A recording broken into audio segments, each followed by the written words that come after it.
showed up for meetings.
Minasama Yokoso.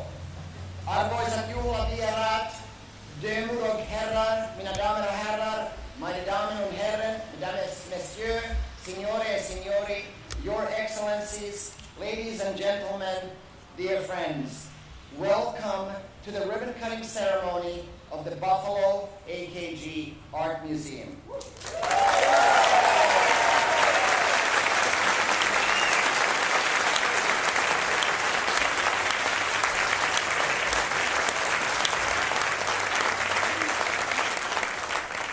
My name is Yanis Seren, and I have the honor and privilege to serve as the Peggy Pierce Elfin Director of this extraordinary institution, the 6th oldest art museum in the United States. We are so honored to have many distinguished guests here today. Among them, please join me in welcoming Consul General of Iceland, Nicholas Hannigan, Consul General of Denmark in New York, Ambassador Berit Basse, Consul General of Sweden, Ambassador Camilla Melander, Consul General of Norway, Heidi Olofsen, Deputy Consul General of Finland, Keijo Karjalainen, United States Congressman Brian Higgins, representatives from the Office of United States Congressman Nick Langworthy, Majority Leader of the New York State Assembly, Crystal Peoples-Stokes, New York State Senator Sean Ryan, New York State Assembly Member Jonathan Rivera, New York State Secretary of State Robert Rodriguez, Chair of the New York State Council on the Arts Catherine Nichols, Executive Director of the New York State Council on the Arts Mara Manus, Empire State Development Western New York Regional Director Karen Utz, Erie County Executive Mark Polonkars, Erie County Comptroller Kevin Hardwick, Chair of the Erie County Legislature, April Baskin, Erie County Legislators, John Bargnesi, Christopher Green, Michael Pushoyan, Mayor of the City of Buffalo, Byron Brown, City of the Buffalo Council members, Joel Caroletto and Christopher Scanlon, City of Buffalo Comptroller, Barbara Miller-Williams, City of Buffalo Commissioner of Public Works, Nathan Martin, Deputy Mayor of the City of Buffalo, Crystal Rodriguez Dabney, and former Mayor of the City of Buffalo, Anthony Masiello.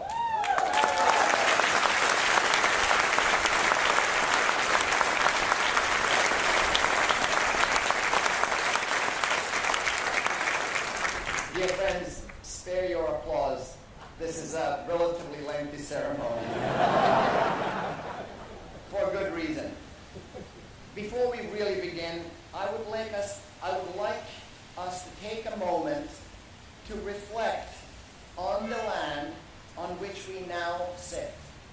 This land is a canvas on which the people of Western New York paint their lives, on which children play, students read, and parents stroll as they watch their kids grow older. This land is not owned by the museum, and it has not always been owned by the City of Buffalo. To that end, I would like to recognize and acknowledge the original occupants of this land by reading the Buffalo AKG's Land Acknowledgement Statement. The first permanent gallery of the Buffalo Fine Arts Academy was constructed on the traditional land of the Seneca, part of the Six Nations Confederacy, and it is on this land that the Buffalo AKG Art Museum resides today. The native occupants of this land were among the estimated 10 million Native Americans in pre-colonial North America who were displaced.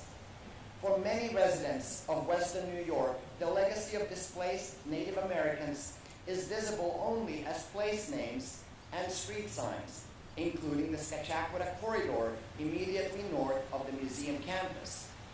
As an institution, we collectively acknowledge this land as the traditional home of the Seneca and honor the Native American members of our community who continue to bear the burden of this history as they live nearby and among us. We are grateful to live, work, and learn on this land. Thank you. Dear friends, with dogged determination and much passion, we here at the Buffalo AKG have aspired to uplift our community by building a museum of and for the people. A museum without walls that segregate, separate, and tie down the human spirit and imagination. We have dreamt of the moment when people from diverse backgrounds can walk unhindered through the doors of a new museum, one that harnesses the full measure of its historic legacy, along with all the potential it holds for the future. Knitting together the hard work and dedication of hundreds of staff members, board members, volunteers, community partners, elected officials, donors, family members, and many others. Dear friends, this day is now upon us. It is with excitement, with humility and gratitude that I welcome you to this gathering of people, a celebration that inaugurates a new chapter in the storied history of an organization that was incorporated in 1862 during the brutal and bloody American Civil War. In front of you, you see the Jeffrey E. Gundlach Building, a brilliant, ingenious structure designed by Shohei Shigematsu and his team at OMA in collaboration with Jason Caderet and his team at Cooper Robertson. A structure conceived, co-created, and willed into being by hundreds of people from all walks of life. To your right, you see two historic buildings, the neoclassical Robert and Elizabeth Wilmers building, designed by E.B. Green, and the modernist Seymour H. Knox building, designed by Gordon Bunshaft. These fully renovated and refurbished jewels in Buffalo's necklace of architectural marvels represent many layers of history and moments of significant becoming in the history of this institution. We are joined today by members of the history-making families whose names now adorn the structures on our campus and the name of our museum. Thank you to Gene Knox, Seymour H. Knox IV, Northrop R. Knox IV, and the descendants of John J. Albright for being with us for this historic moment.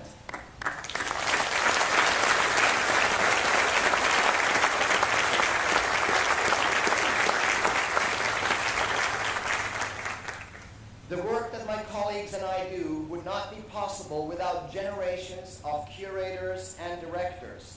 We stand on the shoulders of giants. With us today are my predecessors, Douglas Schultz and Louis Grachos, as well as Senior Curator Cheryl Brooklyn, former Chief Curator Doug Reichspoon, as well as former Deputy Directors Karen Spalding and Jolynn Hill, who have moved mountains so that this museum could flourish. Thank you so much for being with us today. Visitors to the Knox Building will enter into the Rolf C. Wilson Jr. Town Square, a new community space where we just had breakfast that is generously supported by the Rolf C. Wilson Jr. Foundation. We are honored to have Mary Wilson here with us today. Mary, where are you, Mary? There you are, Mary. Mary, thank you for continuing Rolf's incredible philanthropic legacy. The Rolf Wilson Town Square is enclosed by Common Sky, an artwork designed by Ulfer Eliasson and Sebastian Beeman of Studio Other Spaces, and realized through the ingenious vision of Bernard Harner and his team at Harner Technique. Common Sky is one of the three major site-specific artists commissions on the Buffalo AKG campus. In Cornelia, the Buffalo AKG's new restaurant, visitors will be able to experience Firele Baez's stunning mosaic Chorus of the Deep. And later this summer, the spiral staircase from the basement level to the first floor of the Gundlach Building will be adorned with Others Will Know by the Swedish artist Miriam Bäckström.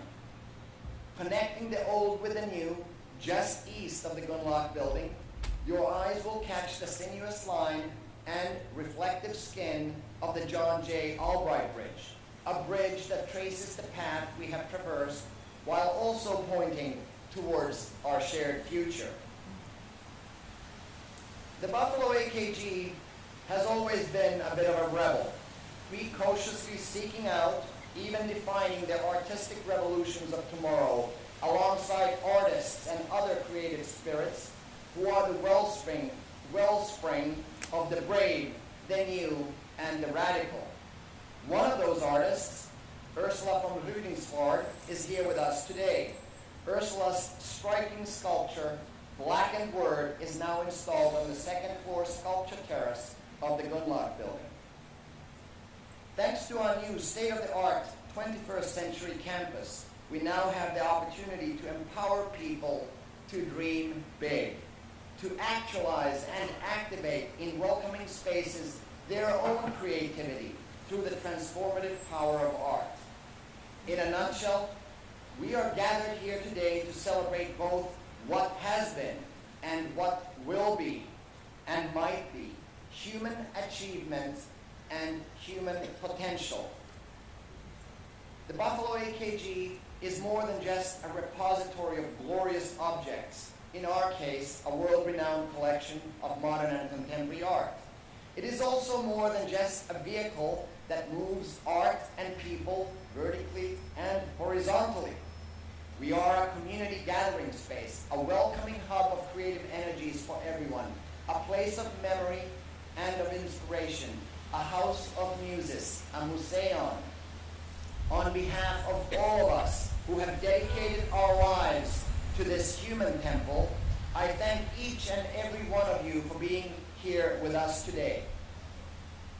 I am now honored and delighted to introduce the talented students of the choir of the Buffalo Academy for the Visual and Performing Arts. They will perform Whitney Houston and Mariah Carey's duet, When You Believe, arranged by the vocal group Pentatonics and under the direction of Lori-Ann Stevens. Students of the Buffalo Academy for the Visual and Performing Arts, the floor is yours.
Summer bird to swim.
Wow.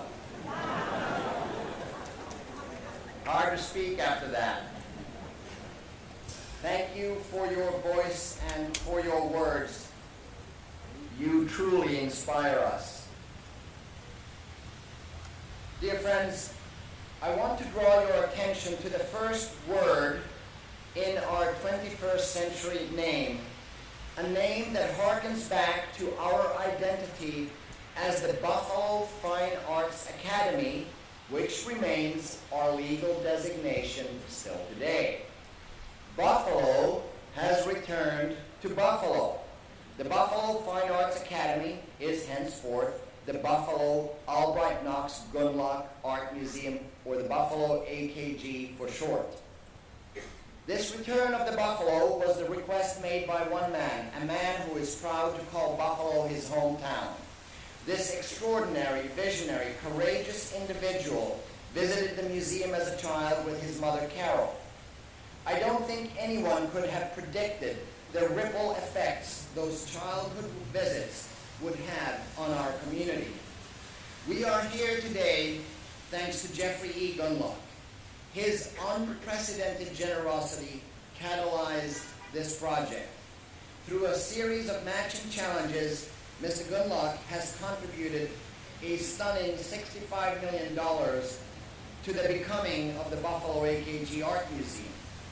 And more than that, he has given to us, to all of us, his vision, his belief in the importance of art, as well as his faith in Buffalo as a world-class city.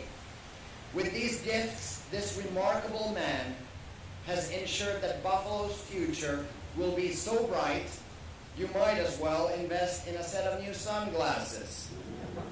Ladies and gentlemen, it is my honor, my privilege, and my pleasure to introduce Jeffrey E. Gunlock.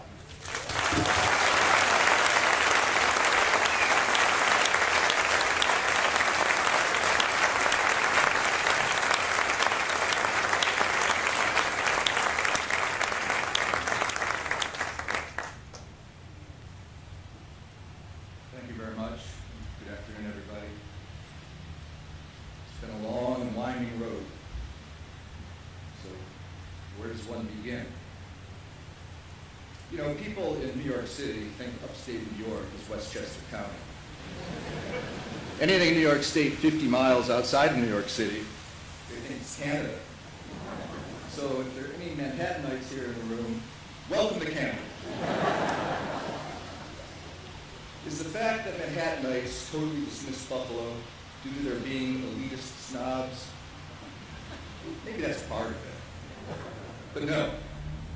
Buffalo being dismissed, disregarded for most of our lifetimes, is because Buffalo hasn't flexed any muscle for most of our lifetimes. Because Buffalo didn't have much muscle to flex. Heck, I was at the Darwin Martin House yesterday, and they even tore down the pergola and the conservatory in 1962. That golly has been rebuilt. It's a stunning sight. It's interesting that was destroyed in 1962, which is the year that the Seymour Knox building was built. Isn't that odd? Also, the Darwin Martin House was built in 1905, same year as the Wilmers building. In fact, E.B. Green, the architect of the Wilmers building, lived across the street from the Darwin Martin House, and that building is still there. And it's a great study in contrast to think this building and that sort of arts and crafts type building are the same, or built at the same time. It's weird how these things are intersecting, you know, 1962, 1905, Darwin Martin, E.B. Green, Knox building. Strange coincidences. It's almost like that 5 degrees of separation about Kevin Bacon. Everybody's like knows somebody that knows somebody that knows somebody. In fact, I actually flew on a plane next to Kevin Bacon. Just to make it even weirder. He was reading Dr. Dan, the Band-Aid Man, to his son, who was probably about 2 years old. So Buffalo didn't have much muscle to flex. It was easy to disregard. Not anymore. Not anymore.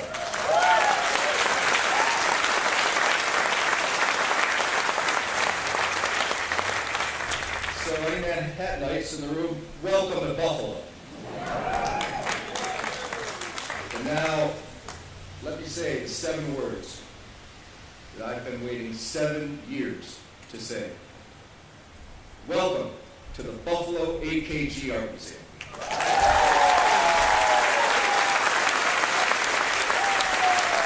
And to Ronnie, Alice, William, and Ken William, I have 3 words to say. We did it. We did it. We brought it all the way home.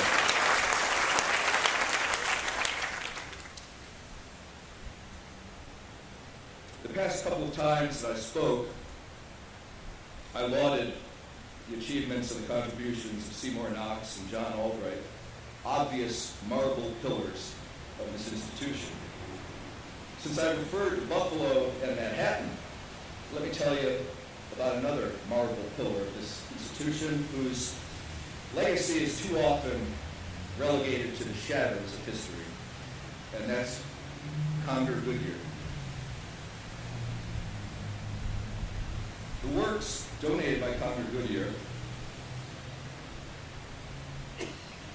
form the corpus of what is now the AKG collection that, without exaggerating, was essential to this collection and to give momentum.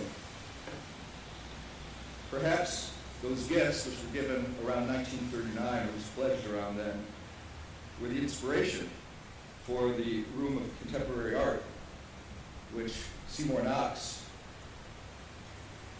and Gordon Smith developed, adding stratospheric momentum to the 20th century and post-war art collection of this museum. Conger Goodyear gave over 200 works to this institution, more than 100 of which are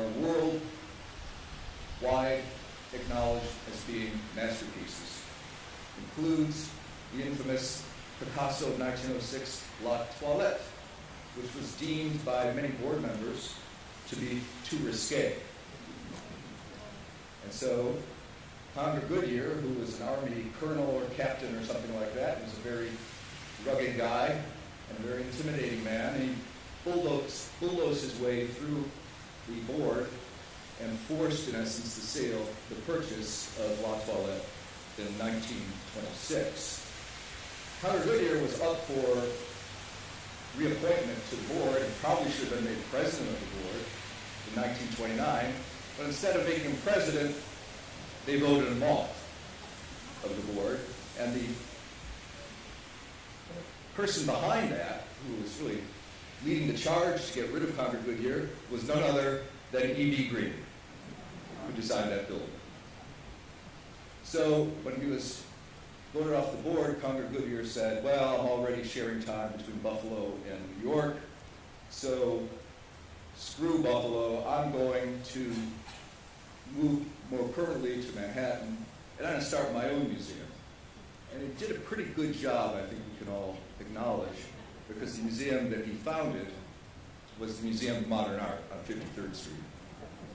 And he hired one of the legendary curators of modern art of the 20th century, a man named Alfred Barr. And Alfred Barr, along with Dorothy Miller, put together a lot of the abstract expressionists and pop works that became corpus of MoMA's collection. So after 10 years as the president of MoMA, Conger was getting on in years, and he decided he was going to retire. And that he was replaced by Nelson Rockefeller. You may have heard of him. He was the governor of New York, I think. He ran for president once, too. Didn't get very far, but tried. And Nelson Rockefeller got up at the board dinner to celebrate Nelson Rockefeller becoming president. Rockefeller gets up there and waxes enthusiastically on and on and on about how great Alfred Barr is. And he doesn't even mention Concord Goodyear. So I guess, as furious as he might have been with the board in 1929, he was more furious with Nelson Rockefeller and the situation there, so he decided he was not going to give those 200 plus works of art to MoMA. No, he gave them to the Buffalo AKG Art Museum. And if you want to walk through the collection, you'll see many masterpieces that say Goodyear on them. And I don't think he gave them all at once, but he gave them over time. You know, the arc of this institution has been essentially sequential baton passes of contributions. And I guess somebody up there decided that the baton should be passed to me. And let me tell you something, at times that baton feels more like a piano. So here we are. So people ask me, am I happy with the museum? Just like I'm sure they asked Shohei, are you proud of this museum? Because I know people don't know what to say. They just want to say thank you. But let me tell you what the answer is. I'm very happy with this campus, the new building, and I'm very proud of the building that Shohei has created. People ask me, sort of, why did you do this? And I started collecting art decades ago, and I always wanted to own a painting by Piet Mondrian, and I did buy one. There's a 1936 picture. It's got a double line on it. That's the name of my company. It makes a good logo. And when I was contemplating that painting, I talked to a specialist, a friend of mine, who's also a Mondrian aficionado, and I said, let's go through the book from the National Gallery show, which is kind of the book on Mondrian. It's got many, many, many photos in it. And I said, let's go through it and see which ones are not in museums. They're in private collections that they might possibly be sold someday in the future. And we're going through the book and got to this certain page, and I said to my friend there, I said, that's the one. And he said, oh, I totally, totally agree. That's terrific. I know where it is. It's fantastic. It's in Switzerland. It's not for sale right now, but you're right. It's great. And then about 14 years later or so, it came up for auction. And I couldn't believe it, because somehow it had found its way, at least potentially, to me. And I knew I was going to have to go crazy. When you buy very high-value art, I always say you have to be the crazy guy, because you're never going to get anything really great at a bargain. So you have to go in there knowing that you're going to bid against some Chinese billionaire or the Museum of Qatar. And these people, they play for keeps. So I ended up buying the picture. And for once, after dropping a lot of money on a painting, I woke up the next morning without buyer's remorse. I was actually still thrilled about the whole thing. And I said to myself, this is so strange. What a weird feeling. I feel like maybe what Sir Edmund Hillary must have felt when he climbed Mount Everest. You know, what mountain do you climb next? So I was thinking, wow, I own my favorite painting by my favorite artist. So what am I supposed to do next? I mean, I can go out and buy another high-value piece of burlap with grease on it, which is essentially what oil paintings are, although they're made important because they're human. And no one will see it. And buy another grease on burlap that nobody will see in my lifetime. Or we can do something like this and change the entire movement.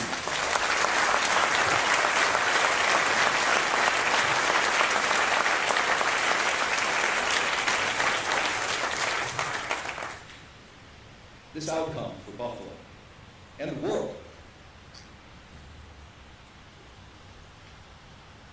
all just makes things a little better.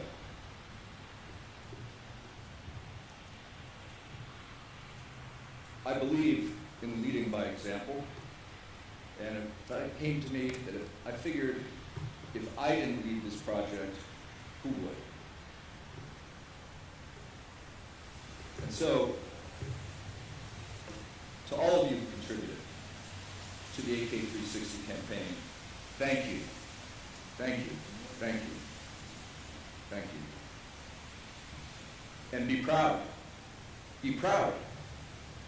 of giving and giving, which seems so often absent in our world of take, that we seem to be living in today.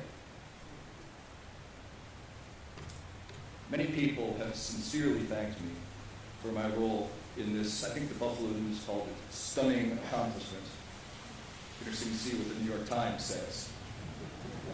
They had a pretty nice article in the Sunday supplement, or Sunday Times a month or so ago. And I appreciate the thanks so sincerely. But the way to thank me is to make Buffalo and the world just a little bit better. Thank me by giving more and taking less. Welcome, once again, to the Buffalo AKG Art Museum. Thank you very much.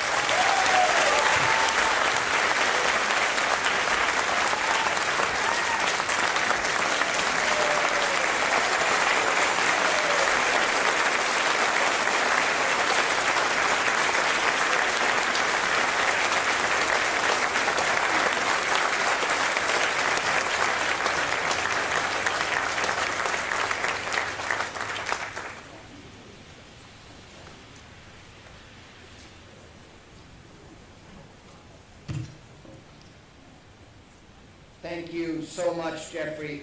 Thank you for everything.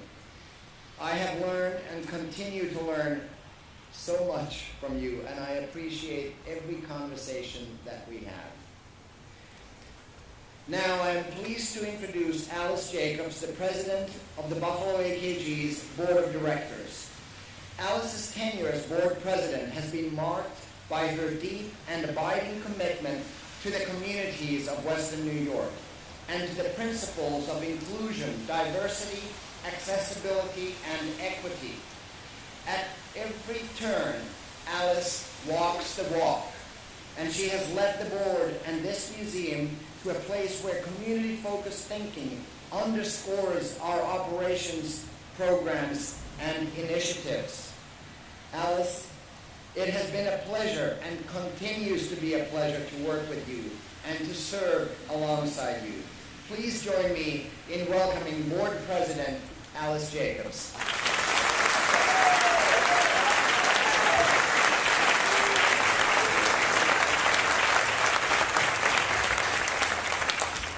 Thank you. First of all, I can't believe we're here, as many of you can. So it's just, it's an amazing day. Thank you, everyone, for being here and for being a part of it. Thank you, Yane, for your kind and generous words, but most of all, for your tenaciousness, vision, and unbounded dedication to art and what art means for the world, as well as for the transformation to the Buffalo AKG Art Museum. flourishing as an exceptional hub of artistic and creative energies that enriches and transforms people's lives in our community, our nation, and the world. This is the grand vision that has guided the board, the staff, and all who've been a part of this project throughout this time. All of you under this tent, from longtime members to new patrons, have not only believed in us, but have also been a vital part of making today happen. One of the countless things I learned throughout this process was that museums were not originally established as places of collective memory or places to inspire the future. Guests were granted access at the pleasure of the owner, who was able to show off the treasures that they had brought from abroad or elsewhere. Today, our vision reflects a museum as a place to share content, inspire creativity, hear and understand different perspectives, and forge connections with each other, serving as a dynamic force for positive change in our community, inviting and welcoming everyone through our doors.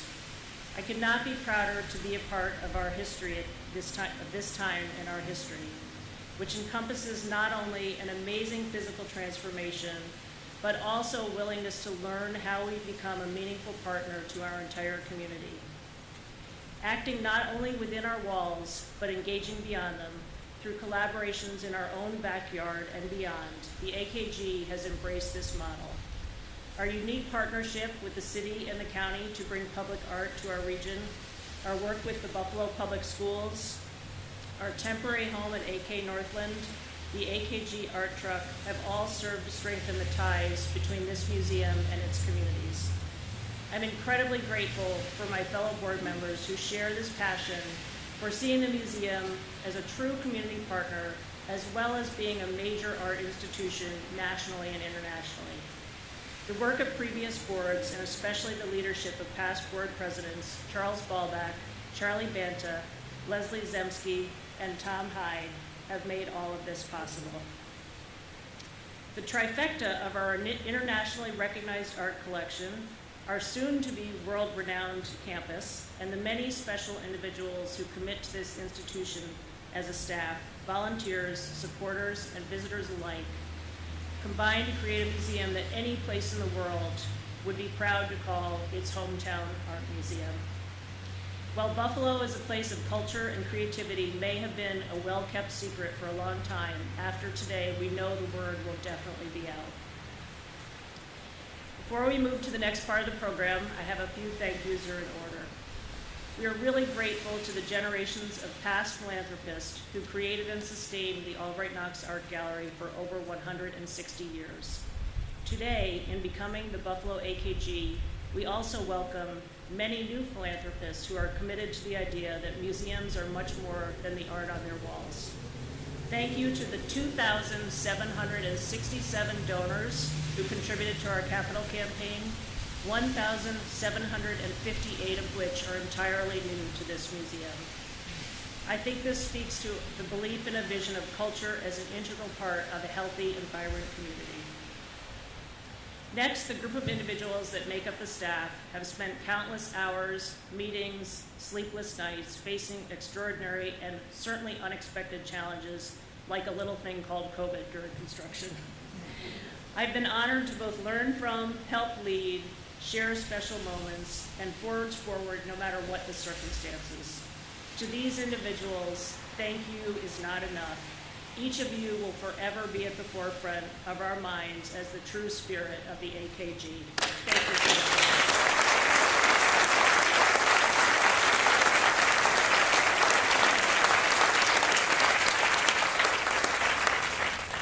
There are two things I've learned from among the many things from all the time spent planning the Buffalo AKG Museum.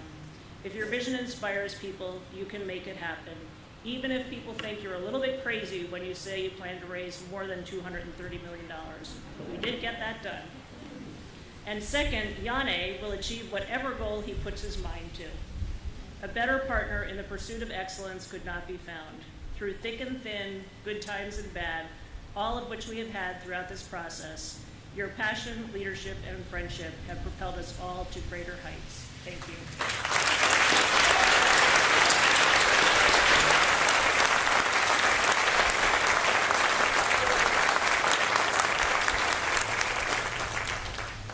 like to recognize Yanni's partner in all things, Sonia.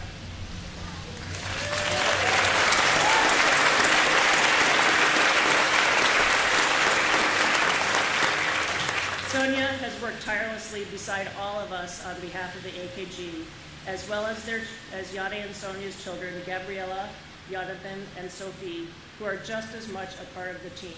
Thank you.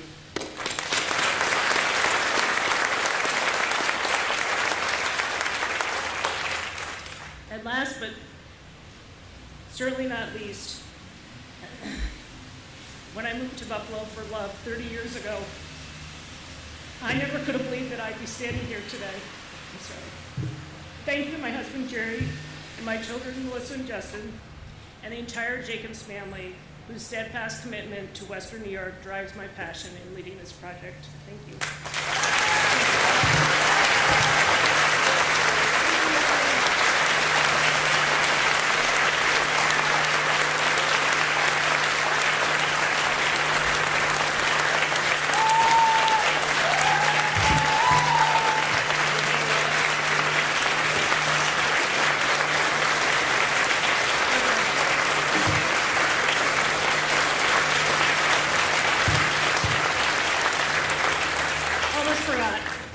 Thank you, everybody. Now I'm thrilled to introduce a really exciting international musical collaboration that was formed in honor of this special day. The talented young singers who we heard from earlier have been working with an incredible vocal group from the United Kingdom, Vox Futura. I'm so excited to hear what they have prepared for us. Please join me in welcoming the students of the Buffalo Academy for Visual and Performing Arts again, and Vox Futura, to the stage.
coffee was really good.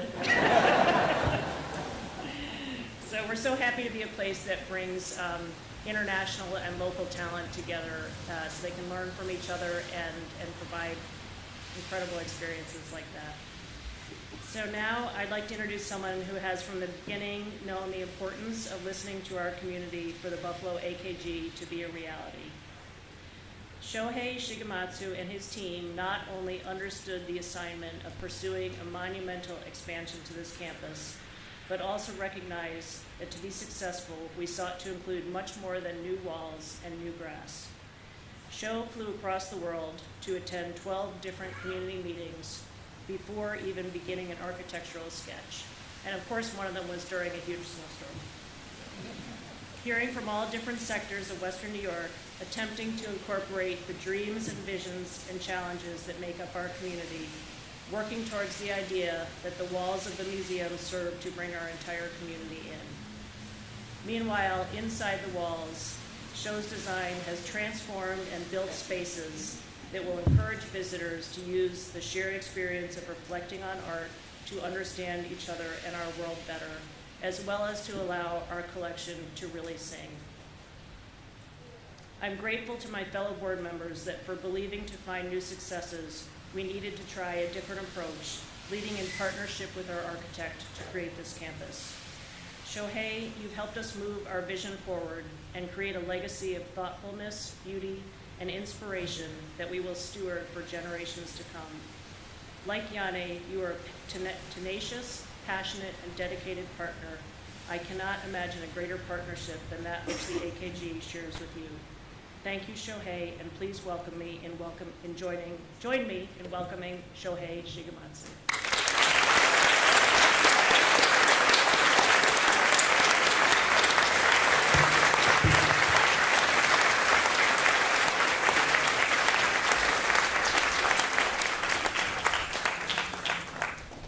Good afternoon. I'm Shohei Shigematsu from OMA. I prepared a note, but I tried not to read because I think there was enough thank you and acknowledgement, which I will, but I would like to be very natural today. As an architect dealing with like art world, art field, I'm often asked, what is the future of museum? Or what is the future of the art? What is the future of architecture? And I think you see the future there.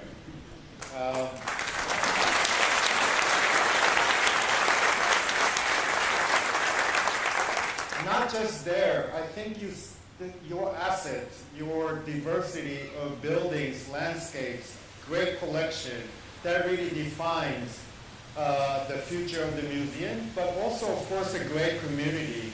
And you can see the succession of culture coming from Jeffrey's mother to Jeffrey now. I'm sure this complex will inspire other generations to add another campus or another building somewhere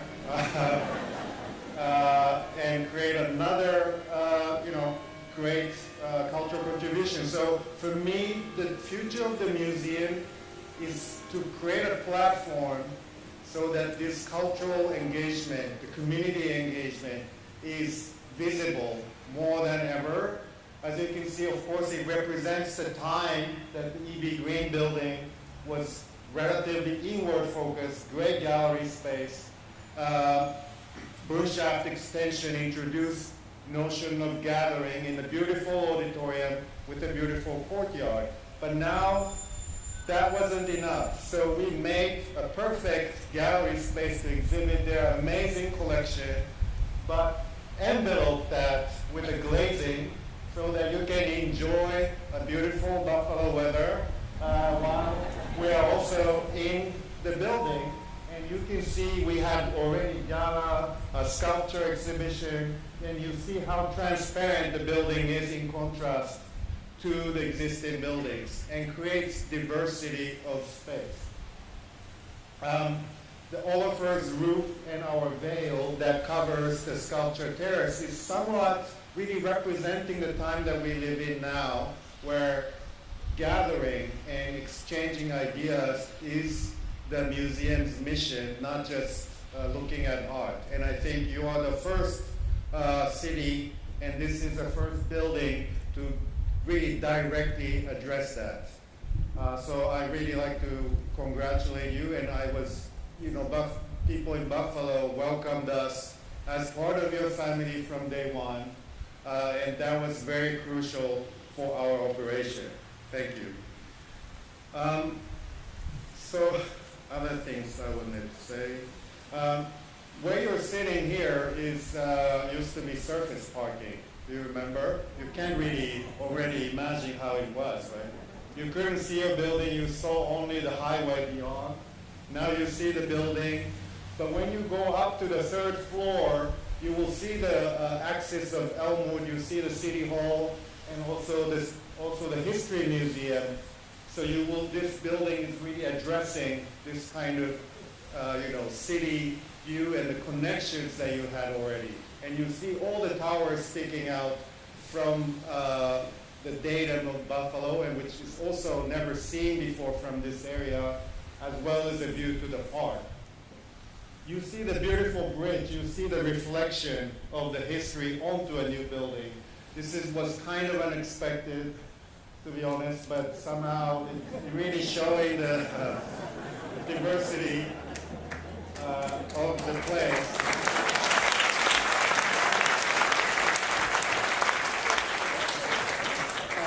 The marble is cleaned up. You will see the gallery space inside the Wilmer's building with a great wooden floor.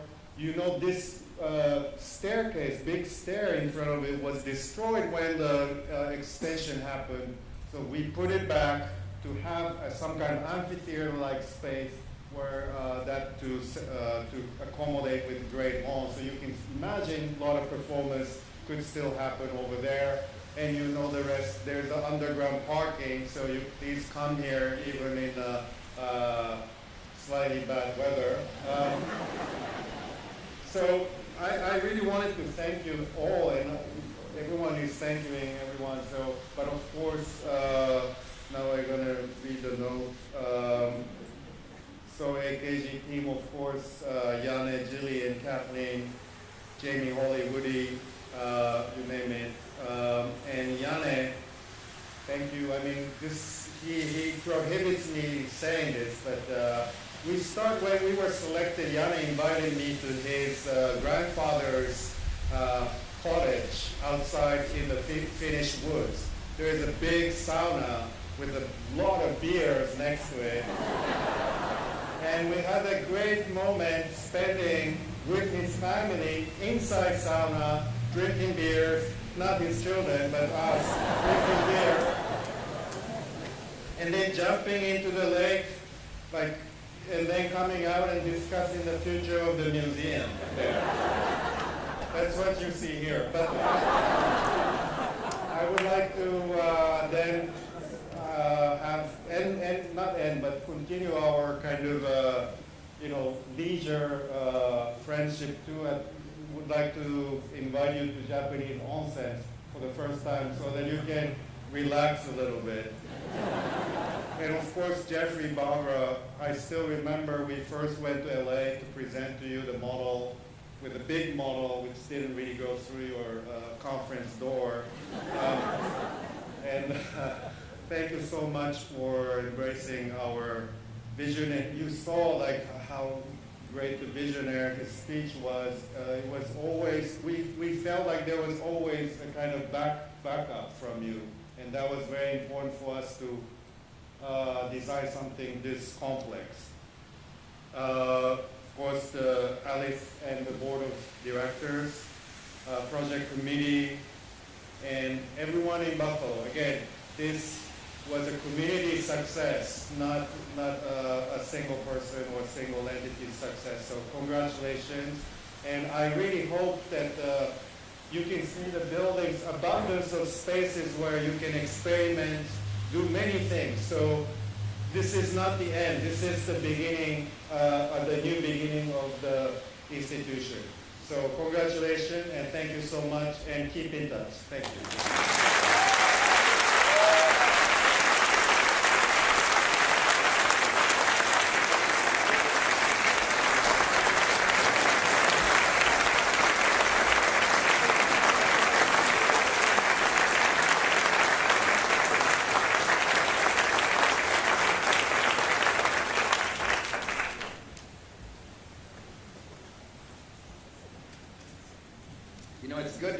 once in a while. It keeps circulation going. Thank you, Shohei. Thank you for your and your team's brilliance, determination, and for your Sisu. We could not have asked for a better partner than you and your team in this enormous undertaking. Now I am pleased to introduce one of the Buffalo AKG's most steadfast supporters in elected office. For many years, Congressman Brian Higgins has championed Western New York and this museum on the national stage. Congressman Higgins' most recent achievement was to secure $1 million in federal funding for the great lawn on which we now sit. Please join me in welcoming Congressman Brian Higgins.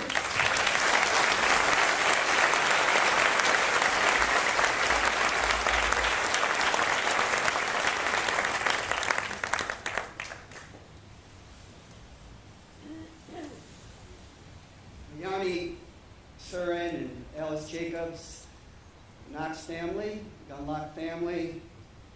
If there's anybody here from the Albright family, we welcome and thank you as well.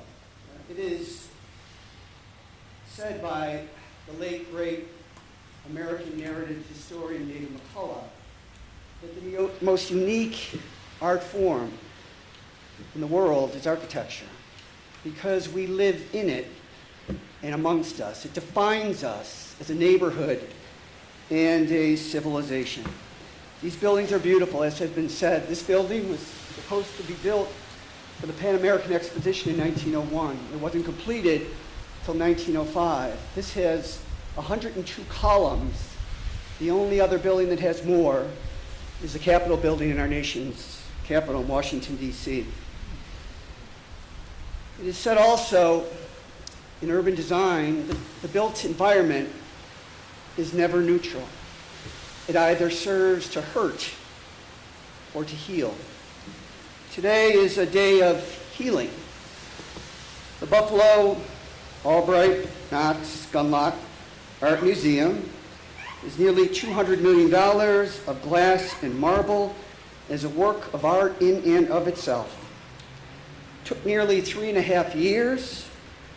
During that time, we lost over 3,000 Erie County residents because of disease.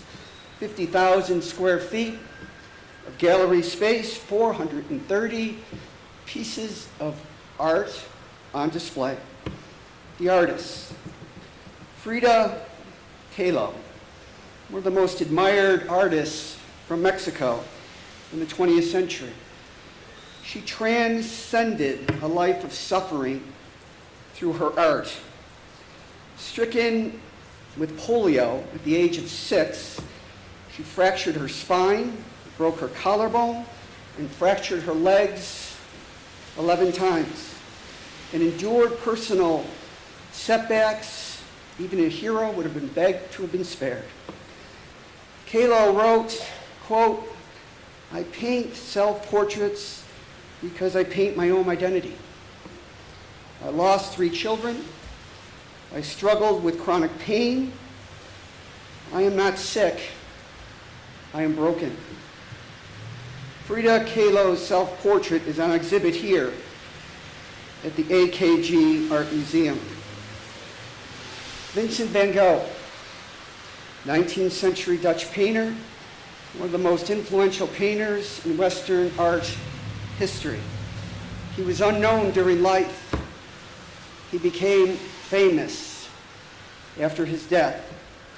He created more than 2,000 arts of work. Van Gogh also struggled with anger and alcoholism. He suffered with severe mental illness and self-doubt. His friendship with the French painter Paul Gauguin ended after a confrontation with a razor blade, when, in a rage, Van Gogh's severed part of his own left ear. Van Gogh shot himself in 1890 and died 2 days later. Vincent van Gogh's The Old Mill and Paul Gauguin's The Spirit of the Dead Watching is exhibited here at this art museum. The artist sees shapes, colors, tone, and texture to convey what can't be said in words. The most powerful voice in art is silence. It's what you make of it and how that artist can convey to you a powerful message. The 6th century Greek tragic poets said that we suffer our way to wisdom. We suffer our way to wisdom. To live is to suffer. To endure the suffering is to give the suffering meaning. This city went through hell this past year with COVID, a vile shooting of our own people on the east side of Buffalo, difficult weather where we lost people, a consequence of climate change. But we're enduring. We're enduring. We're resilient. We're good people. This is a good city on a good day to make a great announcement about an extraordinary addition to our humanity as a city. I used to teach history and economics across the street. And they let me write and teach a course called The Economic History of Western New York. And Jeffrey spoke that Buffalo lost his muscle, and he's right. Buffalo did lose its muscle. But at the beginning of the 20th century, the end of the 19th century, all the great architects, Henry Hobson Richardson, Frank Lloyd Wright, Louis Sullivan, Daniel Burnham, Richard Upjohn, Louise Bethune, the first female architect in the United States, they weren't from Buffalo. They came to Buffalo because this is a city that had a confidence in itself to say to these artistic people, you can get your vision turned into something real, something tangible that will define us forever. Jeffrey Gunlock, your gift to this community is as important as your confidence in this community. And on behalf of a grateful community, we thank you for your work. So today is a day to give thanks for many things.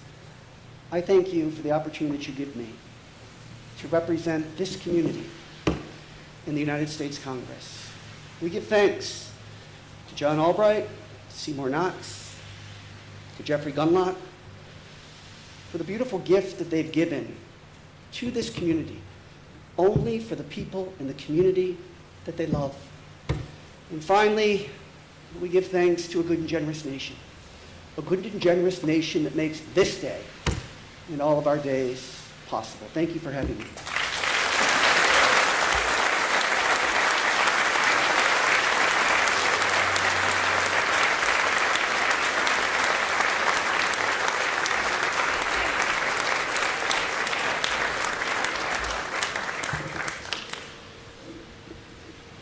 Thank you, Congressman Higgins, for your words and for your years of support.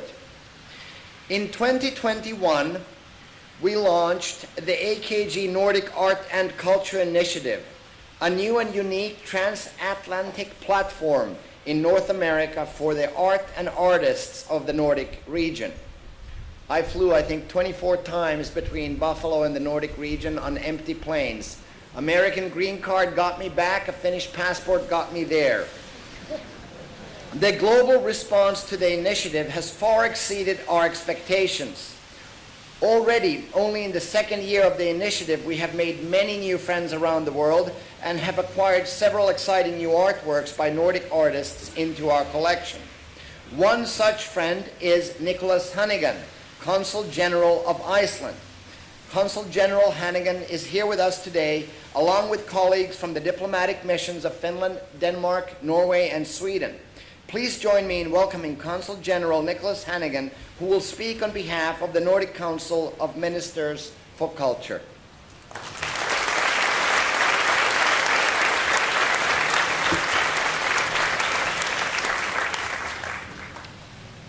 Distinguished guests, friends, as Consul General of Iceland in New York, and as Janne said, representing the presidency of the Nordic Council of Ministers, it's a great honor, and I have to say I feel some humility in being permitted to speak here on this magnificent occasion. it's a great honor to speak on behalf of the Nordic region, and I'm very happy to have my Nordic fellow consuls general here from New York today.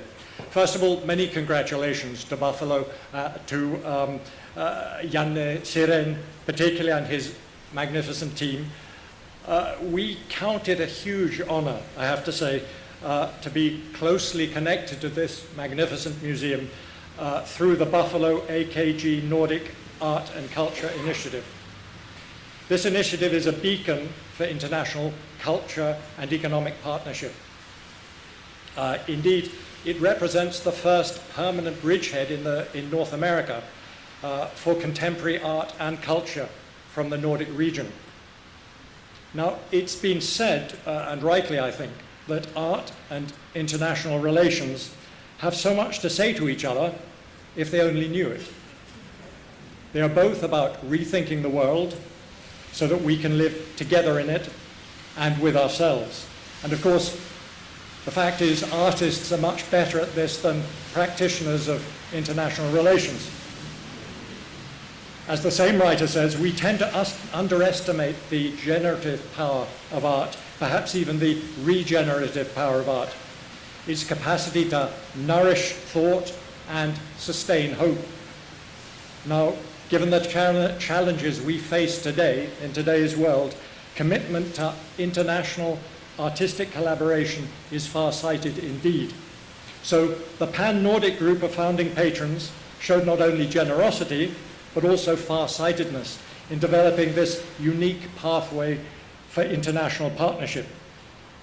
And I would like to pay tribute to the work of Helga Kristoffersen, curator of the Nordic Art and Culture Initiative, for her work in guiding the implementation. This magnificently renovated and expanded home to what we all know is one of the United States' most significant art collections has already integrated into it a number of permanent elements by Nordic artists, notably by Miriam Backström, Ida Ekblad, and Oliver Eliasson. But perhaps, to me at least, perhaps the most remarkable aspect of this initiative is how future-focused it is. Laying down a time span of 60 years for fulfillment of the initiative is a statement of optimism and commitment that is rarely seen in our modern world. And maybe it is right that the world of art leads the way on this. The investment will catalyze the Nordic initiative from 2022, last year, to 2082. This is truly visionary. Dear distinguished guests and friends, finally, I would like to pay tribute to the individuals, corporations, and foundations who have stepped up and provided support to underpin the AKG Nordic Art and Culture Initiative. We look forward to the next 60 years. Thank you very much.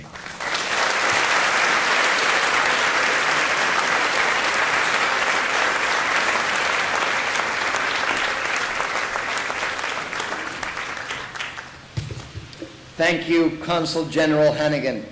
It is now my honor to introduce Aitina Farid Cook, one of Buffalo's most creative and innovative voices.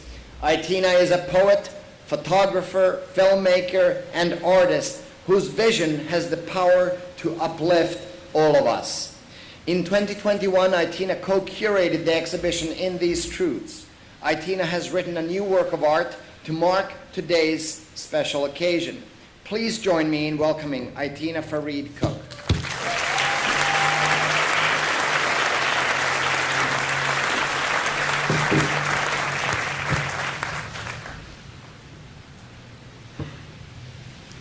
I wrote this while standing on the edge of an island filled with green life, surrounded by the occasional harmony of the fowls within the air and the symphonic rhythm of natural flow of water in front of me. And I watched as this liquid organism continued to flow despite the existing barriers of stifling stones and decomposing debris, barriers that were both natural and man-made. In my curiosity, I stepped closer to the edge to see if I can get a glimpse of my existence within the running water. But I could not find my figure in its face. I could have halted my journey, however I took action in search of my reflection. And while on this pursuit, an overwhelming thought came to mind, whether nature realized it or not, whether I saw myself reflected within the space or not, that my very presence was enough. I existed, I belonged. Reflection, the production of an image by or as if by a mirror, a process where we describe our learning, how it changed, and how it might relate to future learning experiences. So let us reflect. 1862, the birth of the Fine Arts Academy. A collection of men stood on the edge, staring into the waters of a time in which there wasn't much of a reflection of art within our city. Quote, Buffalo is to have a permanent art gallery at once. So they took action and combined their minds, money, and motives and began the search to create space in order to collect, preserve, and exhibit art. I'm sure the pursuit of this desire had its barriers, barriers that were both natural and man-made. But despite the stifling stones and decomposing debris, this dream grew. They must have known that such a sacrifice was worth the investment. The transformative power of the arts could be a force within that era. 1905, the Albright Art Gallery emerged out of hard work, persistence, and commitment. The goal was realized, and the fruit of this pursuit continues to tackle artistic poverty since its conception. Throughout the years, this space has seen renovations, new additions, support, backlash, successes, and failures. See, change is not always met with open arms. However, today, this space has emerged into something that I'm sure is much different than what was anticipated. Now, allow me to reflect. My first time walking into what was then called the Albright Knox Art Gallery was for a Buffalo Public School field trip. Even at a young age, I was intrigued by the language of art, fascinated by Picasso, captivated by Magritte, calmed by the chaotic collection of combined colors within the works of Jackson Pollock. Each piece with its own dialect spoke harmony to my soul, and the symphonic compositions sang like jazz to my eyes. Even though I did not see myself within its waters, or rather walls, I had a sense of belonging. Even during my years of study at Buffalo State, this space was sort of a temple of artistic calm. It was not always met with welcoming eyes. And at times, the behaviors towards me within this space made me question if I belonged. My graceful responses to ignorance resulted in the development of my overwhelming level of grit. Regardless of the behaviors of others, I satisfied my hunger for art and continued to be present. Present not as a victim in need to be saved, helped, or coddled, but as one with a fierce confidence and an understanding that I come from a place of privilege, developed in the heart of Eden. I would ask my peers if they wanted to visit the gallery, and the typical responses were, "Isn't that space for rich people? That space ain't for us, ain't no black people in there." I always tried to make the case that we would be there. That whether nature realized it or not, whether we saw ourselves reflected within the space or not, that our very presence was enough. We existed. We belonged. So here I am, still reflecting. Now let us reflect more in this present time.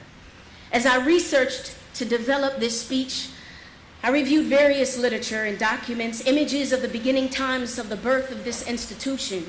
I stood on the edge of the pages, piercing through the waters of words and images, and though not all of the faces I saw were a reflection of my literal figure, I still felt connected to the exhibited compassion, the persistence and commitment to preserve and share the beautiful art from within my city. This is one of the places where I taught my children to respect space. I taught my children to allow their actions to be like roses, both sharp, gentle, firm, and fierce, so that others have no choice but to respectfully be captivated. Throughout the years, I have seen this space undergo renovations, additions, with dedicated efforts to actively listen to the very community that they serve. This reflects not just within the structure of the building and the programs that they offer, but within the lives of the people that have chosen to call this space sanctuary to work. Is it perfect? No. However, the foundation is being nurtured. It is more reflectant of who we all are. The work that lives within its walls showcases hard truths. In these truths, we find people like us, all of us, standing on the edge of this new island, piercing into the waters. We now see a reflection of the artists of our past and of our now. See, 10 men had a vision to create a space that was reflectant of their time, and now here we stand. This girl, woman now, had a vision to become more than she was told that she could be. Now here she stands. With their obvious differences, yet with the same grit, in pursuit of a desire that had its barriers, barriers that were both natural and man-made. But despite the stifling stones and decomposing debris, we are here. One city filled with infinite talent, a multitude of artistic minds, combination of highs and lows, wins and losses, beauty and pain. Whether nature realizes it or not, whether we see ourselves reflected within the space or not, that our very present is enough. We exist and we belong. We together are a collection of God's art, a magnificent human canvas, doing the best that we can with the paint that drips from our hearts, to reflect culture, to reflect hope, to reflect love. See, I wonder, 60 years from now, from today, as we listen to the bell ring, what will be reflected within the waters of this space that we now call Buffalo AKG Art Museum? Thank you so much.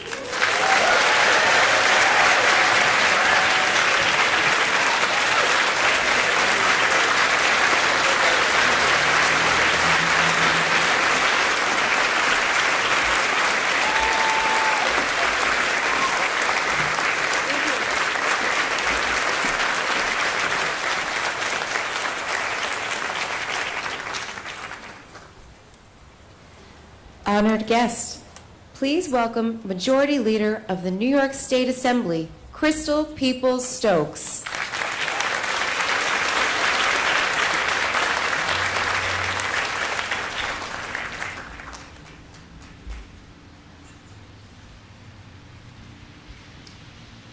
Thank you, and good afternoon. Good afternoon. I trust everybody's doing well. I feel like I just have been through a really wonderful art history course.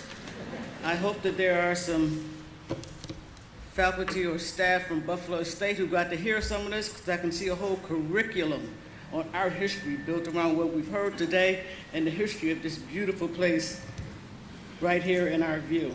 I want to start like I generally do, is give all the honor and all the glory to God for seeing us through all of these difficult challenges that we have been through, yet we still see the beauty forging ahead of us. To all of the elected officials that are in the room, as well as those dignitaries who are from out of the country. It's good to see you all. I'm glad you're here. To all of you who came to celebrate this occasion with the AKG, and especially to Yanni and Alice, Mr. Gunluck, the Knox family, and the Albright family. What an amazing thing you all have added to the culture of Buffalo and Western New York. Cannot thank you enough. When I look out at you actually today, I can see in some of your eyes that same kind of twinkle that Bob Wilmers had in his eyes. And he's the one who brought me to the top floor of M&T Bank when this Yanni's vision met Alice's inclusive thought leading capacities and said, Crystal, we have to figure out how to make this happen. He told me all about Mr. Gunluck and what he was going to do, but he said it's going to require a commitment from the state government in significant numbers. And I'm, Mr. Wilmers, I'm not sure why you're calling me. But, he says, because you can do it, Crystal. Reminding what my mother and father used to always say, because my mother would never let us use the word can. She would always say, you can, you can, you can. And I, a little secretly, agreed that, yeah, you know what, I can. So let me go talk to the speaker. And I did. And I spoke to the speaker on behalf of the entire Western New York delegation in the assembly. And was like, this is something that I don't necessarily need, but our community needs this. This is important. When I told him about the Gunlucks, and I told him about Yanni's vision and Alice's capacity as a thought leader, I was like, we have to go with this. This is our opportunity. And by the way, I didn't want to have to come back and tell Bob Wilmers we couldn't do it. So somewhere around 2016, Speaker Hastie came, and this museum graciously welcomed him through. We brought me a lot of delight, as I'm sure it did my colleague at the Times, John Ryan, who's now going on to the Senate, a lot of joy to point out art that we saw in that museum that I saw there as a kid coming from School 31. It gave me a lot of joy. And by the way, he actually recognized a lot of the art as well. So that's history, that happened. We worked to make that happen, and I'm glad that we did. This is an absolutely impressive end to a long journey. Super impressive. I mean, we went through a lot, no question, but through all of that, this still came through. This still happened. You understand, supply shortages and COVID shut everything down, and workers having a problem getting to work. Everything was difficult for the last couple years. There's no one who had an easy life since COVID and after so far. But this still happened in the midst of all of that. So it really speaks volumes to the leadership of these folks who put all this together, put all the right people in the room, held all the public engagement meetings that included everybody's voice, not just from the West Side, not just from the affluent, but from the entire community. Invested in Northland, actually used Northland as a location for the Albrights while you were building this. These things are set the precedent for where this place is going in the future. And honestly, I know it looks like it's landlocked, and I have been on the third floor of the beautiful structure, Mr. Chodre. Thank you very much for your design. It's stunning. And you may think that this is the end for AKG, but I don't believe that for a minute. I think this is just a new beginning, and I'm excited to go with you. I certainly want to honor Ms. Wilson and the contributions that the Ralph Wilson Foundations have made here. We're good in Buffalo at football. We love football. We chant all the time, but we love culture too. We love the arts too. We love education too. We love the outdoors too. We love the environment too.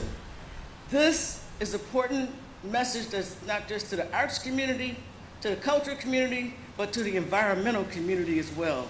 And for that, I think we should all shout. I mean, we've stood up a lot today.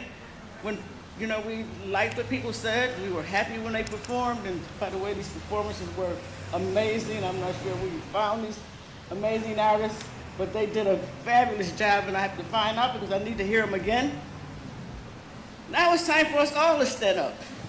We should all stand up and say, AKG, AKG, AKG, AKG, AKG, AKG.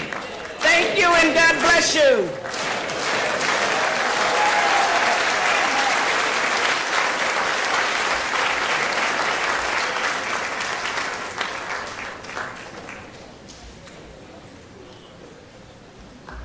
Ladies and gentlemen, please welcome New York State Senator Sean Ryan.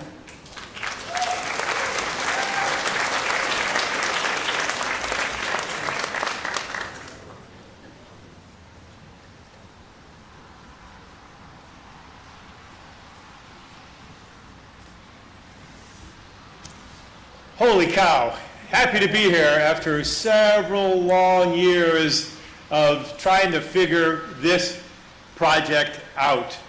I've been through this project several times. I live just around the corner. Consider it really a part of my micro community. I walk the dog by here, I ride my bike by here, I take people by, and to watch the building and the site change is just been incredible. On my walks through the site, I talked to ironworkers, and the ironworkers were so proud of the work that they did on the stairway.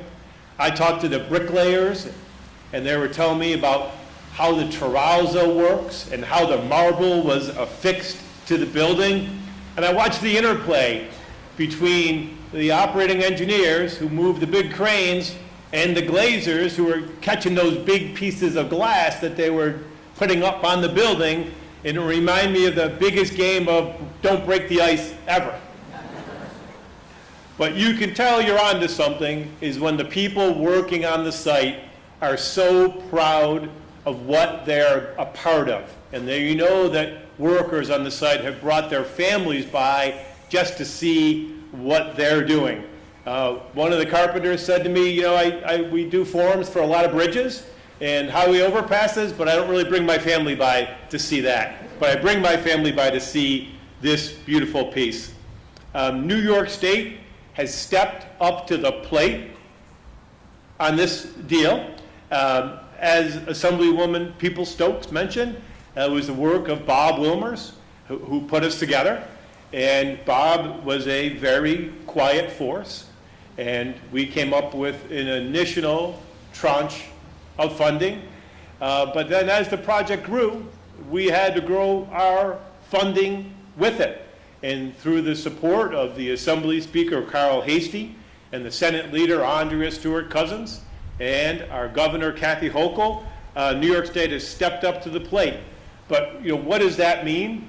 That means 20 million New Yorkers believe in this project and chose to invest in this project in Buffalo. And I think that is a terrific thing.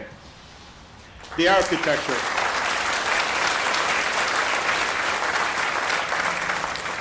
The architecture is something we should all be proud of. We talk often about Buffalo's architecture and our rich architecture history, but sometimes we're not quite sure if we have a rich architectural future. I think this building is going to be the inflection point that not only says Buffalo had a rich architecture past, but it's going to be the bridge to the future for more great projects like this.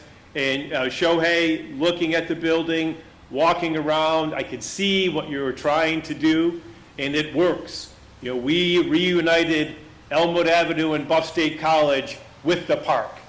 Could walk through it. Pay homage to nature with the reflective bridge that was formed around the existing oak trees. You get the great view of the park from that. But it all comes together, and you can see all three generations of the AKG all together. But we're here because of our past leaders and our past legacy. And I know that Louis Grouchos is here somewhere. Where is Louis Grouchos? He's over here being very quiet. But Louis was the director of the AKG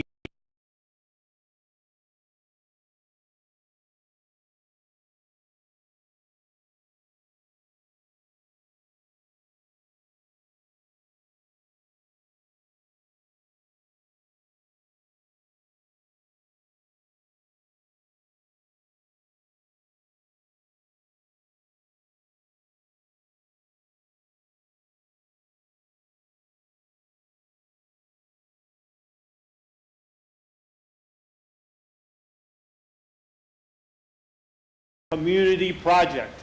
This is going to be a place where the whole community can come to enjoy it and enjoy Buffalo's rich legacy. You have achieved that goal, Alice. It's been community first from the get-go, and thank you for that.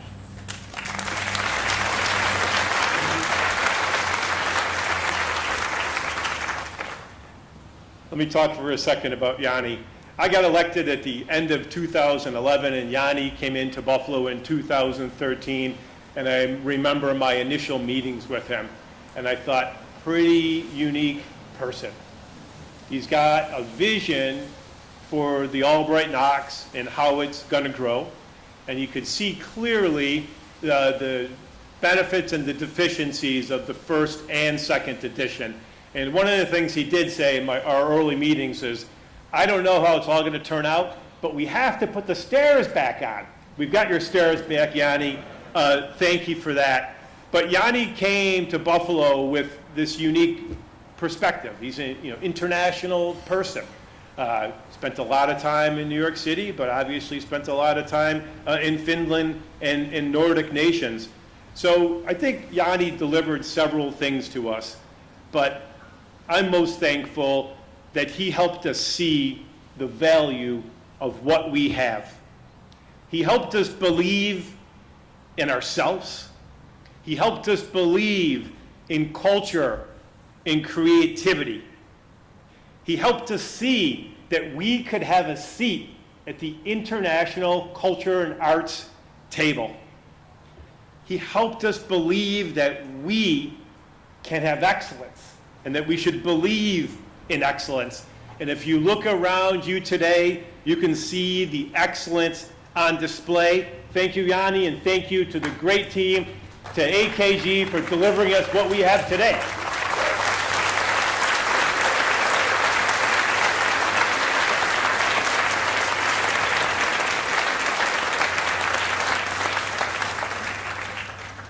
Please welcome to the stage Erie County Executive Mark Polenkars.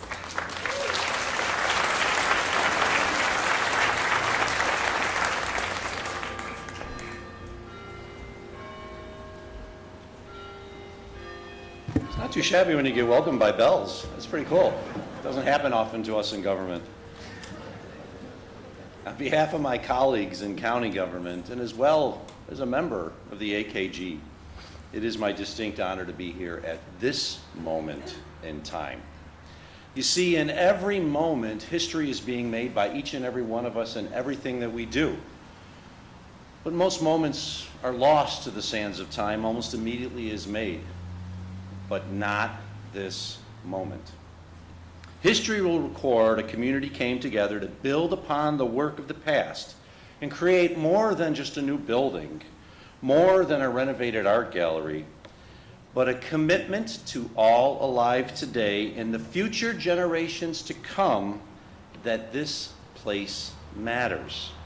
Not just for the art contained therein, but on how it positively impacts the human spirit of all who go through it.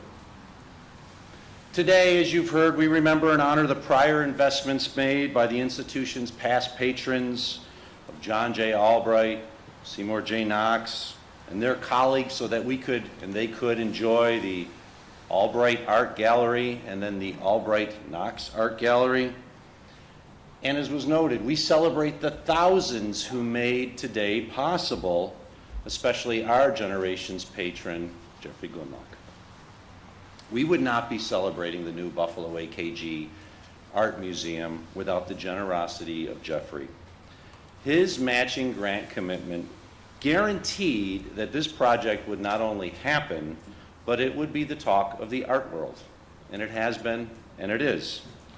So to Jeffrey and to Barbara, thank you for investing in this museum, but as a result, the greater community of Buffalo and Erie County. We are a better community for it. Thank you.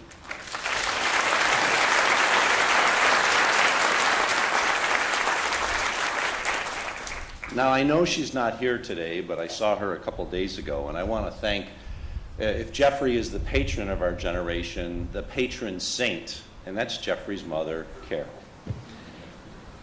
We would not be here without Carol Gunlock bringing Jeffrey to this museum a few years ago so that he could experience art in its fullest and to get that love that unfortunately we all sometimes fall in love with, which is something we just can't let go because we always want it in our lives. And that's the art that's in the Albright Knox Art Gallery in the past, the Buffalo AKG Art Museum of today, and the art that we celebrate as a community. So while she couldn't be here, I do want to thank Mrs. Gunlock for inspiring Jeffrey so that we could all have this wonderful moment today. And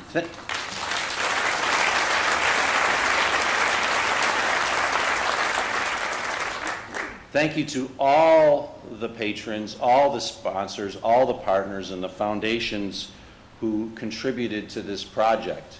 It truly is remarkable when you think of everything that this community went through during the last 4 to 5 years that this was able to be pulled off. And it's because of the incredible work of so many. So thank you to all the donors and the patrons who made this a reality, including my partners in government. You'll hear from our governor very soon, but I thank her for her great commitment, as well as to our members in the Assembly and Senate for their commitment towards this project.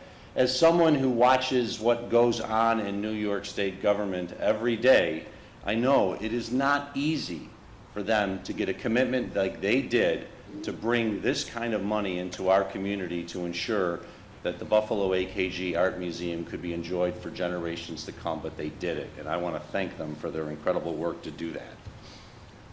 To the members of the Board of Directors, of course led now by Alice Jacobs, but by all the prior board chairs, thank you for your steadfast commitment to ensuring that this project would be see-through. I remember when the first discussions were had, and I had conversations with Mr. Wilmers, like the majority leader did, and it wasn't, we're going to try to do this, it's we're going to get it done. We don't know exactly how we're going to get it done, but we're going to get it done. So to the members of the Board of Trustees, thank you for your steadfast commitment in ensuring that this project would be done.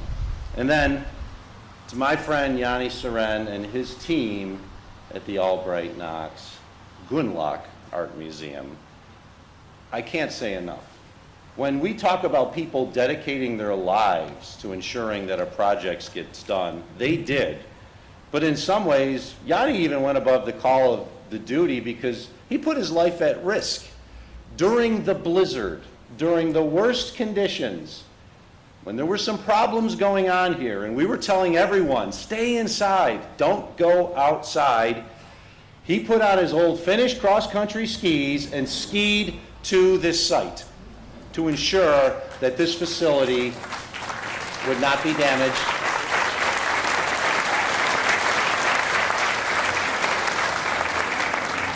And he wasn't the only one who dedicated themselves to this. To the incredible team at the AKG, thank you for all that you've done. And truthfully, during the same period, they were able to provide art to this community through the project at Northland, as well as the public art project, which never ended. While this building shut down, that continued. It was a dedication to this community that I don't know if we've seen in many other quarters before, but I want to thank the entire AKG staff, led by Director Seren.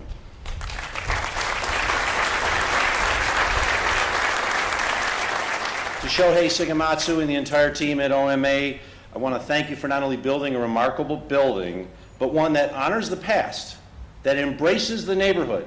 And that's what's incredible when you walk around it. You see the entire neighborhood. It brings in the community in some ways like the Albright Knox never did before. And I want to thank you for building something that this community is going to be proud of for generations to come. So to all of your partners, once again, thank you, as well as to our partners in the construction industry, as was noted by Senator Ryan. There's very few times in your life when you get to build something that you know is going to stand the test of time, and this is something that is going to stand the test of time. And to the men and women of our local building trades, thank you for the work that you've done to get this done as it is today. As was noted by the congressman, the first building was supposed to be built in 1901 and didn't open until 1905. So sometimes there's delays, but I'll take a couple-week delay over a 4-week delay because of the work of the men and women of our local building trades. And then finally, to all that are gathered here today, there are very few times in our life in which we can be involved in a legacy project that will positively impact future generations to come. And this truly is one of those projects. 100 years from now, the people who enjoy the Buffalo AKG Art Museum will not know who we were. Well, they won't know who Jeffrey was because his name will be on the building. They won't know who we were as a community, but they will know that we cared enough to invest in this incredible asset so that they could enjoy it decades to come. That is a legacy project that we can all be proud of. No matter where we are in our lives in the future, we did something that's going to positively impact people's lives, not just for today, but in 100 years. And we can all be proud of it. Thank you very much.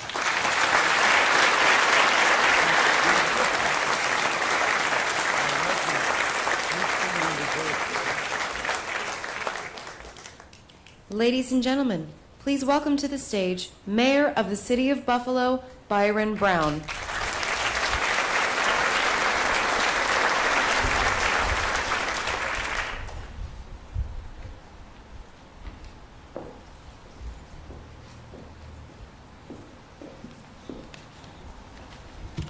The opening of the Buffalo AKG Art Museum is a dream come true for the city of Buffalo.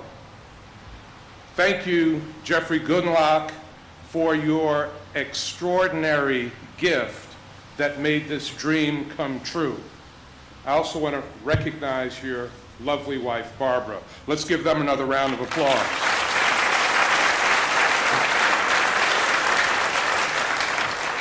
To Alice Jacobs, board chair, all of the members of the board of directors, Yane Seren, all of the members of the staff, thank you for your dedication and your hard work in steering this project to completion. And you can clap for them as well.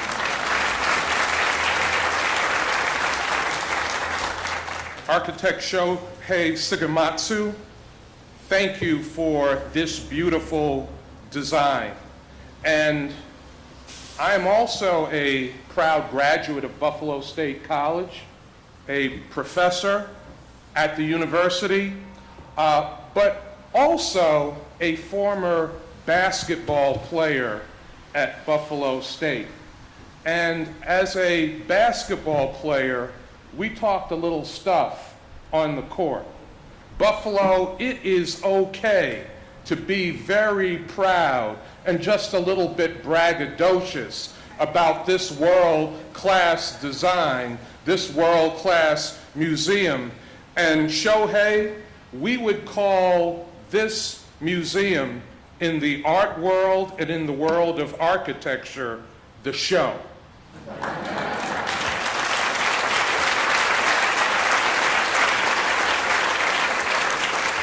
A lot of ingredients, a lot of materials have gone into building the Buffalo AKG Art Museum, but perhaps no material more important than inclusion. Alice Jacobs, yes.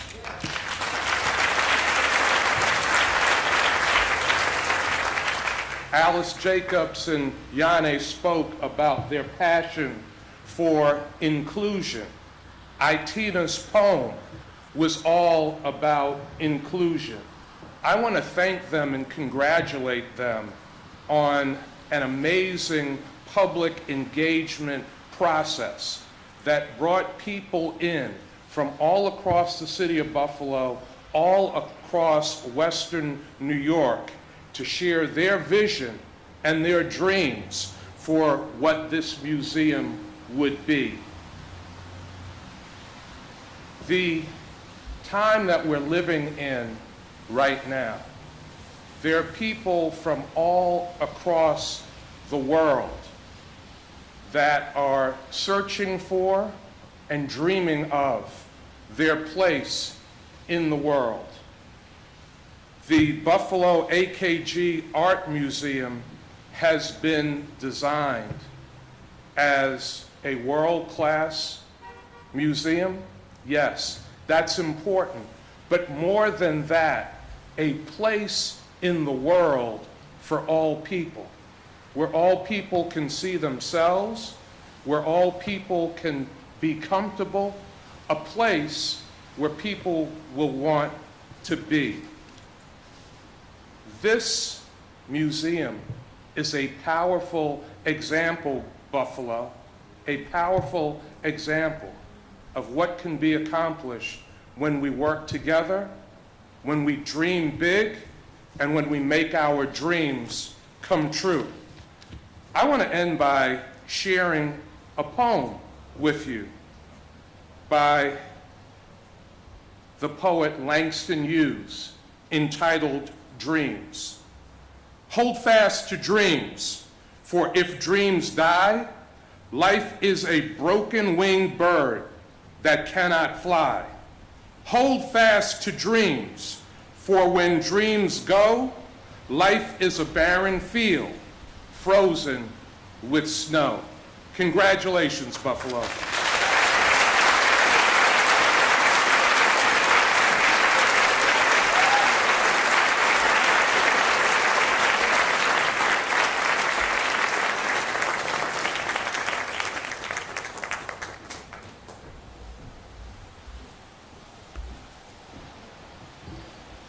Thank you, Mayor Brown.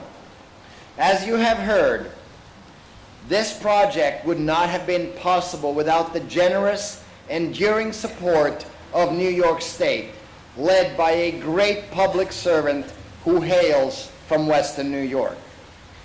Governor Kathy Hochul is a steadfast leader who believes in the power of art and culture to transform communities.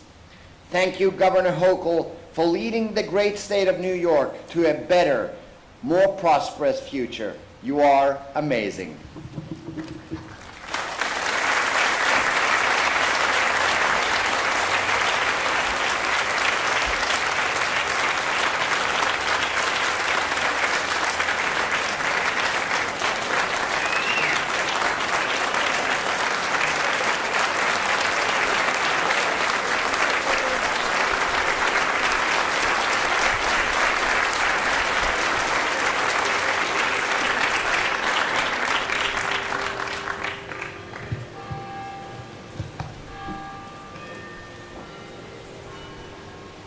This is what speechless looks like.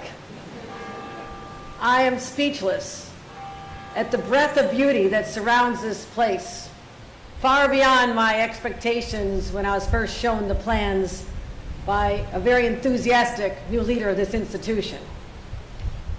Yanni used every chance he could to invite me over just for a cup of coffee or a little conversation, want to see the latest art piece.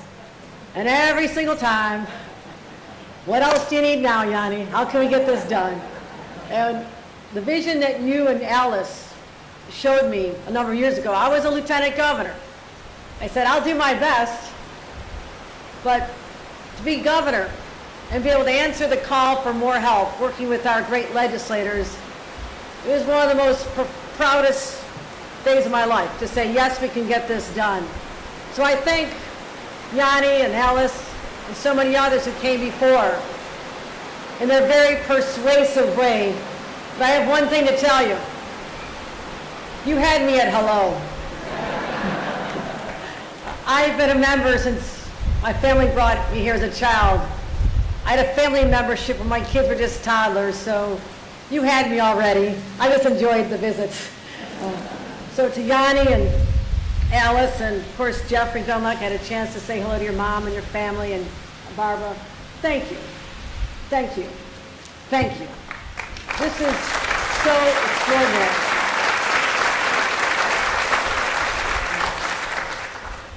And yes, you could have spent the money in some faraway place called California, but I don't think their governor could have felt the depth of gratitude that I have here today. So this is personal. This is my home. So thank you. And to our leaders, Brian Higgins, Crystal Peoples-Stokes, Sean Ryan, Mark Polencars, Byron Brown.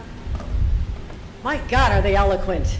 Every single one of you lift our spirits with your words and their different perspectives on what this day means to you. And I thank you for being my partners, but also for being here today. I don't want to overlook NISCA, the Council on the Arts, for the $700,000. Can't say no to $700,000, right? To Catherine Nichols, our chair, and Mara McManus, I want to thank them for what they've done as well. I know I don't play basketball, Mayor. I don't think I'm ever going to really play basketball, although I do shoot around a little bit at the mansion. I'm a little vertically challenged, but that's all right. But I do like music. And with respect to, and apologies, I would say, to Prince and later the Bangles,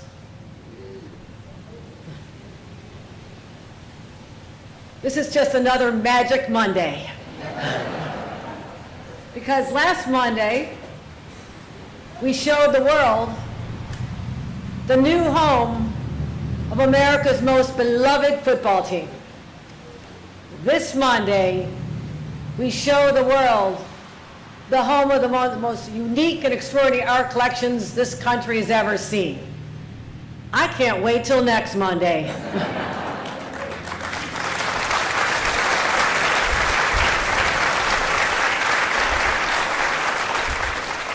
As we gather here, you think about the 1905 building. I'm sure this lawn was filled with people who were so anxious to come here, coming in their carriages, bringing their families, having picnics, saying, my gosh, what an incredible ode to the past.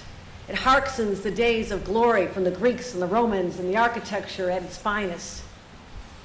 Then in 1962, another governor, not from Buffalo, but Nelson Rockefeller, was able to see and witness this extraordinary building, and he was an art lover like no other. I didn't realize as I moved into the governor's residence about a year and a half ago that Picasso's Guernica had graced the halls of the governor's residence when he was governor. That's a lot of clout. I don't have it anymore, but I'd certainly take anything on loan that I can showcase. I'm going to do that. I want to show off the work. So just another hint here. But today, the confluence of these buildings that reflect a different period of time, this just says one thing. Buffalo, we've made our mark. We've arrived. This means something, not today, but as you've heard from our speakers, for generations to come, because it says, Buffalo, you're a place that matters. You're a place that people from around the world will be talking about, as they should be.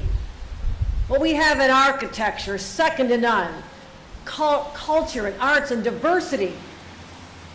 Nobody can hold a candle to this place. A little more crudely, we really punch above our weight. But I travel this state. I spent a lot of time in New York City. Everybody has heard of this art gallery. And the new rebranding, the Buffalo AKG, is also well known. Now my job as governor is to make sure that it's not just known in the art world or among us proud Buffalonians, but I want this to continue to be a draw for more tourists who maybe thinking the first stop is New York City. That's great, go to New York City, see a play, just saw the Tonys. But make your way up here. There's a little nice place called Niagara Falls down the road too. You might want to see one of the world's greatest wonders. But this is truly one of the world's greatest wonders right here in Buffalo. So let's not forget that. Let's be proud. Let's remember that no matter what people say and what we've been through, and you've heard it all, it's been a rough, rough year for us. But what a culmination that demonstrates the human spirit of this community in this magnificent building. So I open with a song. I want to close with, I'm not singing it, Buffalo, don't stop believing. Don't stop believing in tomorrow, because better days are still ahead, but today is a milestone that none of us, the rest of our lives, will ever forget. Congratulations to everyone who made the magic happen. Thank you.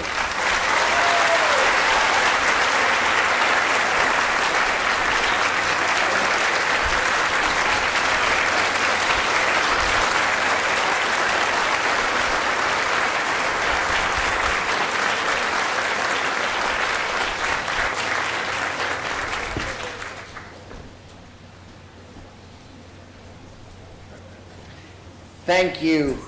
Thank you, Governor Hochul, and thank you so much to all our extraordinary elected officials for your support. Without you, we would not have been able to reach this historic moment. I would like to take this moment to thank my colleagues, the incredible, brilliant, and tireless staff of the Buffalo AKG. All of you here, please stand up and wave.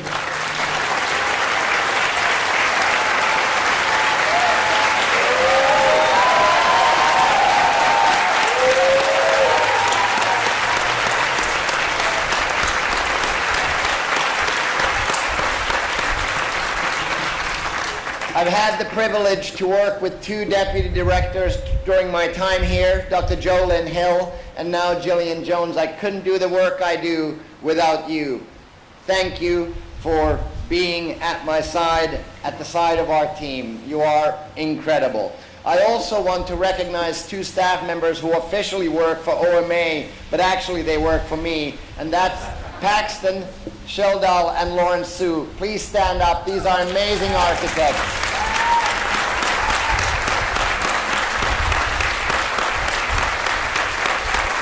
Where are you? They are somewhere here. All of you have devoted thousands of hours of hard work to bring us to this transformative point in time, this moment when, as a museum, we will become the future. Your work is what makes the Buffalo AKG the welcoming and inspiring museum that we have always aspired to be. Thank you for challenging me every day to be a better person.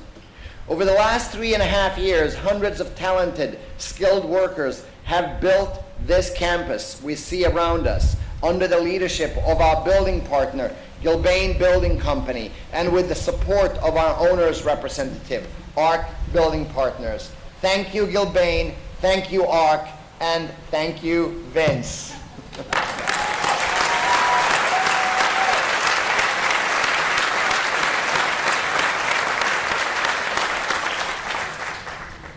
On behalf of the Buffalo AKG and the people of Western New York, I thank you for your work. The fruits of your labor, as has been noted, have changed the fabric of our environment for generations to come.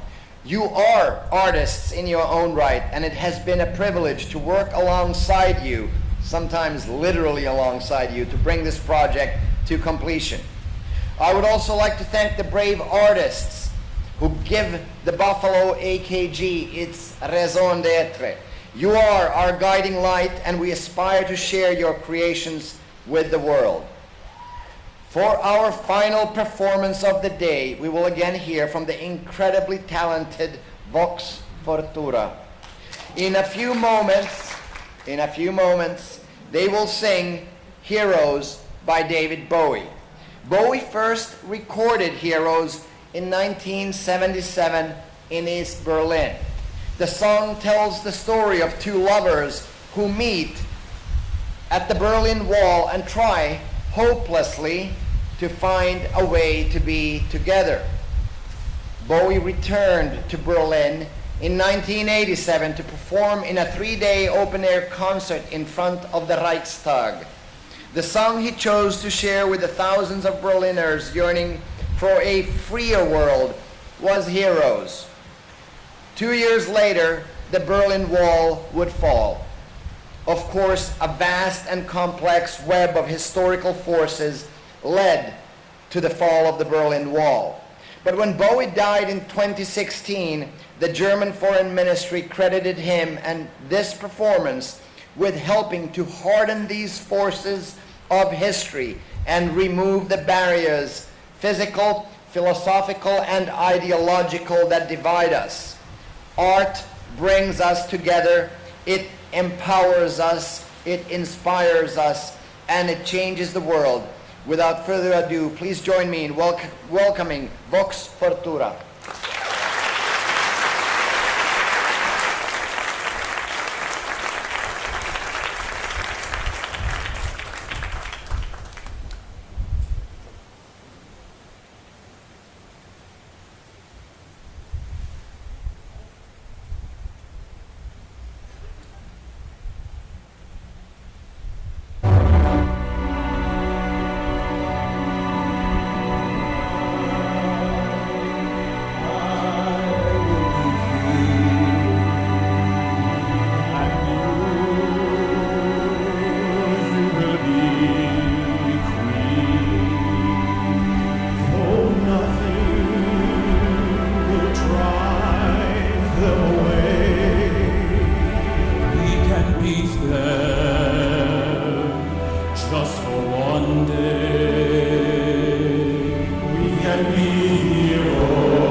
Dear friends, it is now time to cut the ribbon and open the Buffalo AKG. Ribbon cutters, please get your scissors from Collie Kirchberger and make your way to the ribbon. I ask that everyone else remain seated and then please join us to experience and embrace your museum, the Buffalo AKG Art Museum. Thank you.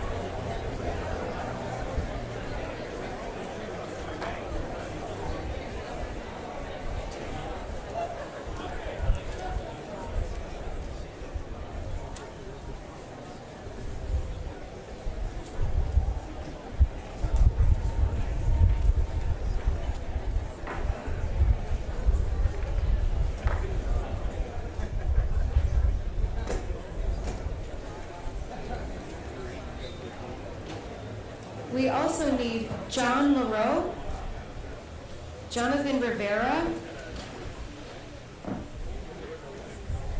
Christina Orsi, Jason Cataract, Lawrence Sue, Northrop Knox, and Mimi Trujillo. If you would please proceed to the stage to get a pair of scissors.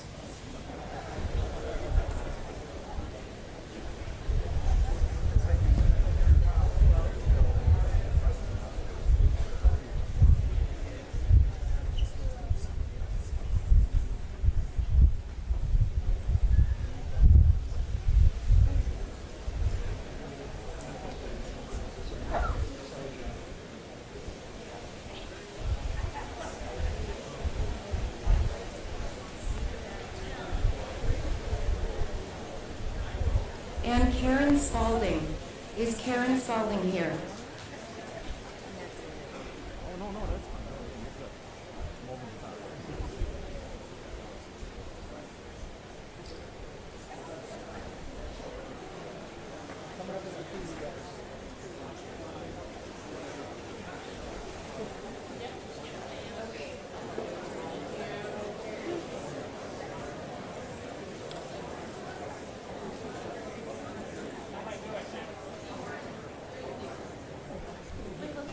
Okay, don't worry about it.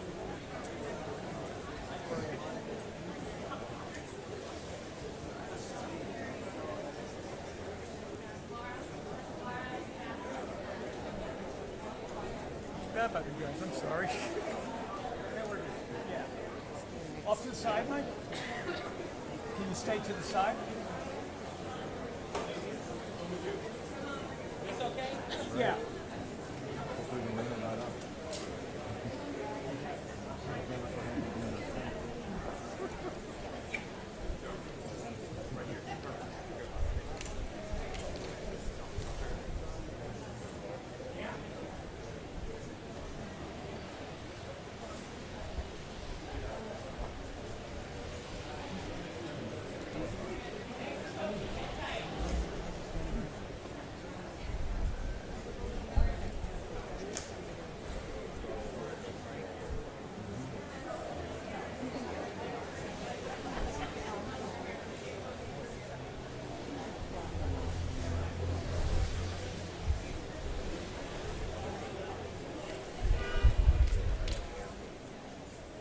Okay, everybody, heads up. Everybody, please look toward the podium. Nice big smiles.